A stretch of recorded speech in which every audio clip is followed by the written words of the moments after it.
நம்முடைய தேவன் வருவார், மௌனமாயிரார். அவருக்கு முன் அக்கினி பட்சிக்கும், அவரை சுற்றிலும் மகா புசல் கொந்தளிப்பாயிருக்கும்.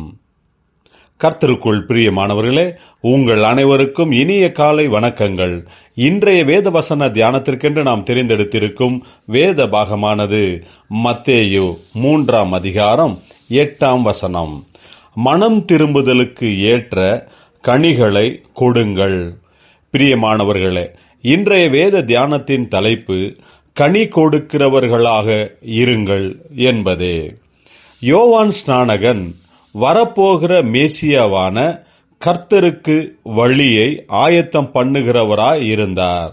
யோவான் ஸ்நானகனின் பிரசங்கம் மிகவும் எச்சரிப்பும் கண்டிப்புமாக இருந்தது. பரிசேயரும் சதுசேயரும் அவனிடத்தில் ஞானஸ்தானம் பெறும்படிக்கு வரும்போது அவர்களை பார்த்து, விரியன் பாம்பு குட்டிகளே என்று சொல்லி, அவர்கள் தங்கள் பாவங்களை அறிக்கையிட்டு விட்டுவிட வேண்டும் என்கிறார்.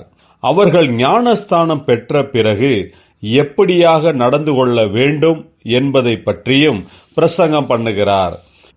இந்த பரிசேயரும் சதுசேயர்களும் தேவனுக்கு விரோதமான ஆலோசனைகள், கிரியைகள், கீழ்ப்படியாத காரியங்கள் இவைகளை எல்லாம் விட்டுவிட்டு மனம் திரும்ப வேண்டும். அதோடு மனம் திரும்பினதற்கு அடையாளமாக கனி கொடுக்கிறவர்களாக இருக்க வேண்டும் என்று யோவான் ஸ்நானகன் சொல்லுகிறார்.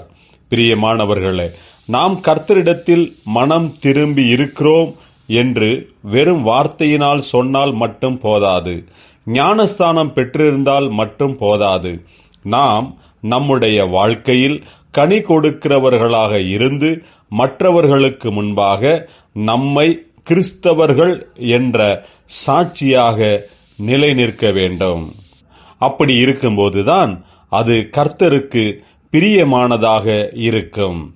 அதனால்தான் யோவான் ஸ்நானகன், நீங்கள் மனம் திரும்பி இருப்பது உங்களின் கனிகளால் அறியப்பட வேண்டும் என்கிறார். ஜெபிப்போம். ஜீவனுள்ள தேவனே, எங்களுடைய பலகீனத்தை நீக்கி உம்முடைய பலனாலும் கிருபையினாலும் எங்களை நிரப்பும். கனி கொடுக்கிறவர்களாக எங்களை மாற்றும்.